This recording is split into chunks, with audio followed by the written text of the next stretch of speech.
जादुई नारियल के पेड़। सोहनपुर गांव में ठाकुर वीरेंद्र प्रताप रहता था। वो बहुत पैसे वाला था और वो बहुत दयालु किस्म का आदमी था। वो गरीबों की बहुत मदद करता था। उसके पास 3 जादुई नारियल के पेड़ थे जो कि उसने अपने गांव के बाहर लगा रखे थे। एक नारियल का पेड़ सोने के नारियल देता था और दूसरा नारियल का पेड़ पैसे देता था और तीसरा नारियल का पेड़ अलग अलग तरह के फल देता था। ठाकुर वीरेंद्र प्रताप चौहानपुर गांव का मुखिया भी था, पर अब बेचारा ठाकुर वीरेंद्र प्रताप बूढ़ा हो गया था। उसकी सेहत अब ठीक नहीं रहती थी। ठाकुर वीरेंद्र प्रताप के 3 बेटे थे। सबसे बड़े बेटे का नाम सुंदर, जो बहुत बुद्धिमान और चतुर था, पर सुंदर आलसी बहुत था। दूसरे बेटे का नाम सुशील था। वो भी सुंदर से कम नहीं था। उसकी चतुराई से भी हर कोई वाकिफ था।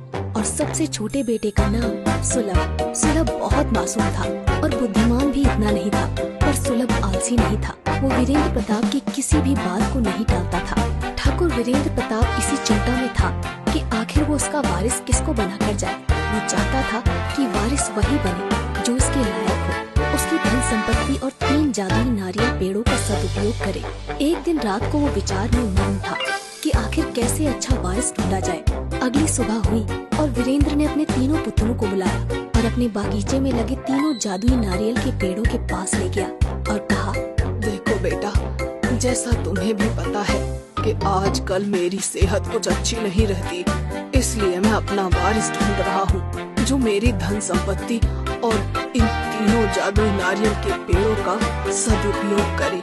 तुम तीनों मेरे लिए समान हो, इसलिए मैं आज से तुम्हारी एक परीक्षा लूंगा।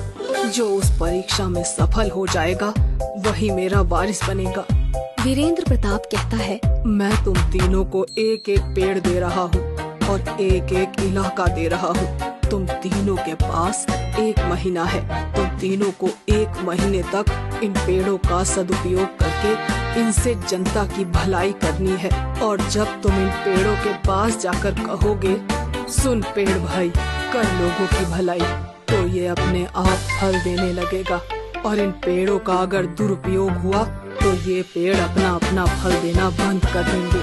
अब मैं 1 महीने के लिए गांव से बाहर जा रहा हूँ और ये गांव वाले तुम्हें सौंप रहा हूँ और ठीक 1 महीने बाद आऊंगा और देखूंगा कि तुम में से किसने लोगों की भलाई सबसे अच्छी करी है। मैं नहीं जानता तुम ये सब कैसे करोगे। ये सब तुम्हें अपनी बुद्धिमानी के प्रयोग से करना है। क्या तुम तीनों इस परीक्षा के लिए तैयार हो? तीनों बेटे एक स्वर में कहते हैं, जी पिताजी, आप फिक्र मत कीजिए, हम आपकी परीक्षा में सफल होकर ही आएंगे। सबसे बड़ा बेटा सुंदर मन ही मन सोचता है, ये परीक्षा तो मैं ही पास करके आऊंगा और गांव का मुखिया बनूंगा। आखिर मेरे में कमी क्या है? ये दोनों तो मूर्ख ठहरे। दूसरा बेटा सुशील मन ही मन सोचता है, आखिर वो तो पिताजी को ही पता है कि मुखिया कौन बनेगा। मुखिया बनने के लिए योग्य सिर्फ मैं ही हूँ।